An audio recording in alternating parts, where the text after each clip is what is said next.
this video, we're going to talk about combining like terms. But before we do that, we must figure out what terms are and what like terms are. So first we're going to talk about a term. A lot of you can think of something like 2x plus 3. Each of these would be a term. It does not have to have a variable. It doesn't have to just be a number. It can be anything. So these are two terms. They're going to be separated by an operation.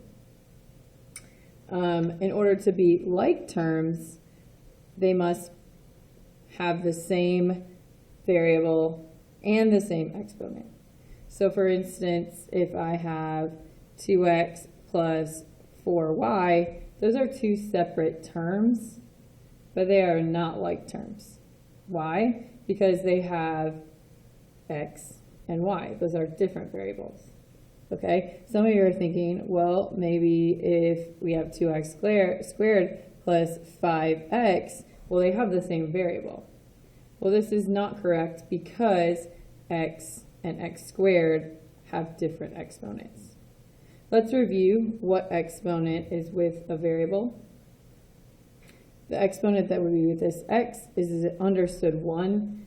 You will not ever see that written in math, but you need to know that if there is indeed an x there, that the exponent would be 1. In addition, if we're talking about just a constant or a number, there are no x's involved. So indeed, your exponent, there would be zero x's, so your exponent would be 0. Again, you will never see that. You just need to know.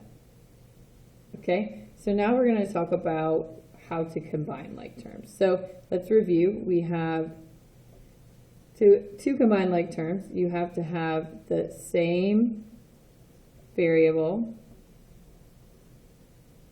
and it has to be raised to the same exponent.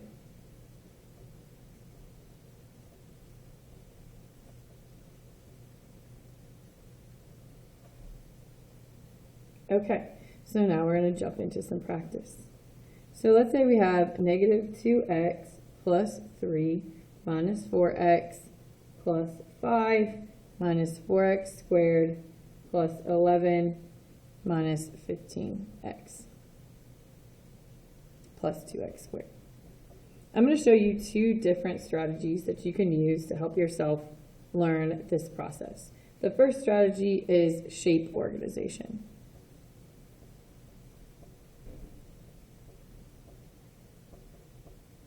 And again, once you get the hang of it, you may drop these strategies, which is fine, but you can use them as you're learning.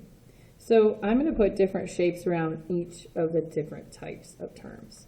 So I always tend to try to put things in standard form, which is the highest exponent and then the next and then the next and then the next.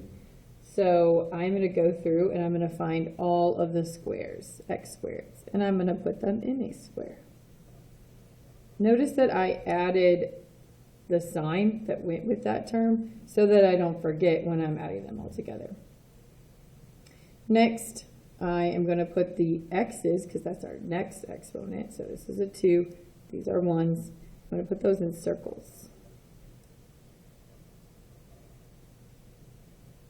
Again, I added operations in my circle. And then lastly, I'm going to put the constants in triangles, or you could just leave them out and by themselves. And I'm going to add each shape. So like I said, I started with the squares. Why? Because those are the highest exponents present. So I would take negative 4 plus 2, either using your calculator or mental math. That would give you negative 2x squared. Notice I did not add the x's together because I'm just simply adding terms. I'm going to cross them off because I've already dealt with them. Next, I'm moving into the x's. I have negative 2, I have negative 4, and I have negative 15. Adding those together, I'm going to have negative 21x. I've already dealt with them, so I am going to get rid of them. And then last but not least, we're going to deal with the constants, the ones in triangles. And we have 3 and 5, which is 8, plus 11, giving me 19. So this is my simplified answer in standard form. Again, standard form is x squared, x, and then number. And reviewing our exponents here would be 2, 1, and none, which is 0. Okay, I'm going to give you a practice problem for you to try on your own. So I'm going to write it out, and then you are going to try it, and then I'm going to show you another strategy you can use. So we're going to have 4x cubed minus 2x plus x squared minus 1 plus x cubed minus 4x squared minus 9 plus 2x cubed. Go ahead and try it on your own. Okay, so here's your next strategy. This would be color coding.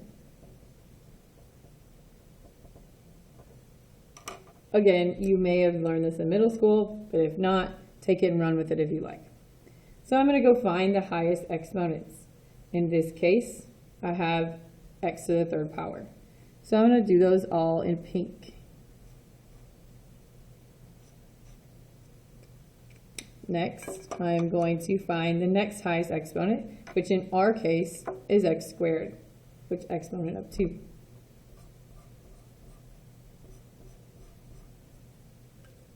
Again, I'm color coding the coefficient in front.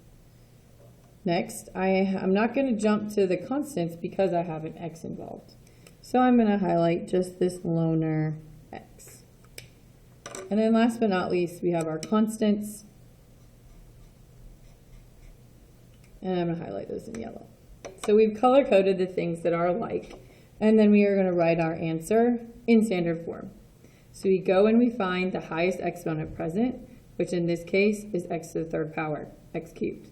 So we take our coefficients. If you don't remember what that is, a coefficient is the number in front of the variable. So we're going to take 4 plus 1 plus 2. So that would be 7x cubed. And then I'm going to cross them off because I don't want to reuse them because I already have. Next color that I chose was orange, and that was the x squareds. You take your coefficients.